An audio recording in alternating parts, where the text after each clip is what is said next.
Assalamualaikum warahmatullahi wabarakatuh. Kami dari kelompok 20 kali ini kami ingin mempresentasikan dari hasil jawaban kami, yaitu tentang studi kasus gangguan sistem pengumpulan tugas pada Elena STT Terpadu Nurul Fikri menjelang pekan ujian akhir semester atau UAS. Oke, udah di next. Oke, di sini ada anggota kelompok kami. Yang pertama itu ada Muhammad Irwan Pratama, itu saya sendiri. Kemudian ada Mayuni Iqbal Azahra, kemudian ada Putri Salwa, Clarissa Isabella Putri, Muhammad Rafli Paujan, dan Grip Gripon Daifullah. Oke, boleh di next. Selanjutnya di sini ada pertanyaan pertama, yaitu karakteristik LNA sebagai LMS, serta fitur kritisnya dan alasan pentingnya dalam proses akademik. Ah, Jawabannya itu, LNA adalah Learning Management System yang digunakan sebagai sistem informasi akademik yang bersifat kritis soal UTS dan UAS, dan diakses banyak mahasiswa secara bersamaan. Oke, baik. Di sini untuk lanjutannya itu ada fitur kritis dari Elena. Yang pertama, fitur utamanya itu pengumpulan tugas atau assignment submission yang dimana para mahasiswa bisa mengumpulkan tugas untuk pengumpulannya. Kemudian Elena ini digunakan oleh mahasiswa untuk upload tugas juga. Jadi dikumpulin di assessment submission tadi. Kemudian ini adalah dasar penilaian dosen. Dari tugas tersebut, dosen bisa menilai tugas-tugas dari mahasiswanya. Kemudian memiliki batas waktu atau deadline. Jadi dari tugas tersebut itu bisa diatur deadline-nya oleh dosen. Kemudian dari Elena ini juga menyimpan data nilai akademik. Jadi untuk nilai para mahasiswanya itu disimpan di Elena ini. Oke, di next. Oke, selanjutnya faktor kualitas apa yang paling penting pada sistem Elena dan mengapa faktor tersebut mendukung keandalan sistem? Selanjutnya, nah di sini kita mengambil dalam studi kasus ini kami mengambil reliability karena sistem Elena harus mampu berjalan stabil tanpa error, terutama saat terjadi lonjakan pengguna seperti pada masa UAS sehingga proses seperti upload tugas tetap lancar. Nah, kami juga memilih integrity karena sistem harus mampu menjaga data tetap aman dan tidak berubah atau hilang sehingga tugas dan nilai mahasiswa tetap akurat dan dapat dipercaya. Selanjutnya,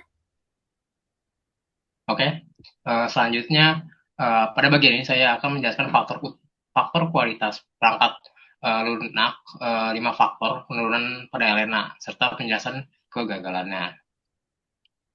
Oke, saatnya faktor kualitasnya itu ada 5. Yang pertama adalah faktor reliability atau keandalan sistem.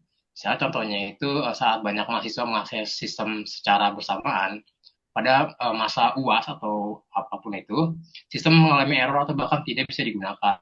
Hal ini menunjukkan bahwa sistem tidak mampu berjalan dengan stabil dalam kondisi beban yang tinggi. Selanjutnya ada integrity atau keamanan data. Untuk contohnya itu pada kasus di mana tugas yang sudah diupload oleh mahasiswa tiba-tiba menghilang atau tidak tersimpan di dalam sistem gitu. Yang selanjutnya adalah usability atau kemudahan penggunaan. Contohnya mungkin bisa kayak UI-nya atau terjadi error saat upload. Sistem tidak memberikan pesan yang jelas sehingga mahasiswa bingung apakah tugas mereka sudah dikirim atau enggak gitu. Jadi bisa ambigu. Yang keempat adalah correctness atau ketepatan. Untuk contohnya itu mungkin tugas yang sudah diupload tidak muncul di daftar tugas atau data yang ditampilkan tidak sesuai dengan yang sebenarnya. Nah, yang terakhir ada efisiensi dalam sistem. Contohnya seperti proses upload menjadi sangat lambat saat banyak pengguna atau pengguna yang meludak gitu. Saat bahkan untuk file kecil pun jadi agak nge-lag atau bermasalah. Oke, okay, next. Oke, di studi kasus selanjutnya itu ada pertanyaan, strategi apa yang perlu diterapkan untuk mencegah masalah serupa di masa depan. Nah, boleh di next dulu slide. Nah, di slide ini tuh menjelaskan beberapa praktik quality assurance yang perlu kita terapkan. Yang pertama itu ada load dan juga stress testing, di mana itu digunakan untuk menguji kemampuan nih pada si sistem tersebut, yang lebih tepatnya itu saat menghadapi banyak pengguna secara bersamaan. Untuk poin keduanya itu ada database transaction management. yang bertujuan untuk memastikan nih si data itu tersimpan dengan aman dan juga tidak hilang. Dan selanjutnya ada monitoring dan juga alerting. Dia tuh digunakan untuk mendeteksi masalah supaya terdeteksinya itu lebih cepat.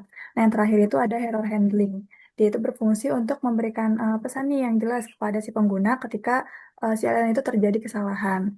Nah, dengan penerapan kualitas assurance ini, sistem itu bisa diharapkan menjadi lebih stabil ya dan juga mampu mencegah masalah di masa depan, terutama saat periode penting seperti UTS dan juga UAS.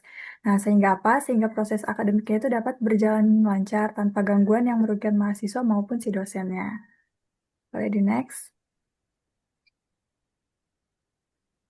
Dan di sini ada pembelajaran dari kasus gangguan sistem Elena.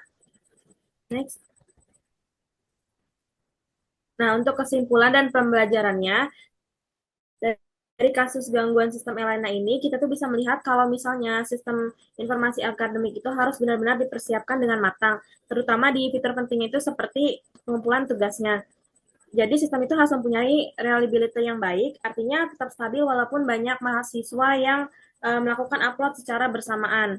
Selain itu, integrity juga itu penting supaya data dan tugas yang sudah dikumpulkan itu menjadi tetap aman ataupun tidak hilang dan juga berubah. Jadi dari kejadian itu bisa disimpulkan bahwa pengelolaan sistem akademik itu harus memperhatikan kesiapan yang baik supaya proses akademiknya itu tidak terganggu. Next.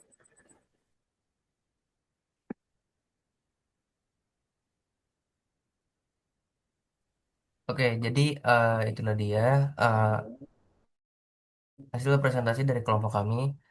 Terima kasih. Kurang lebihnya mohon maaf. Wabillahi taufiq wal hidayah. Wassalamualaikum warahmatullahi wabarakatuh.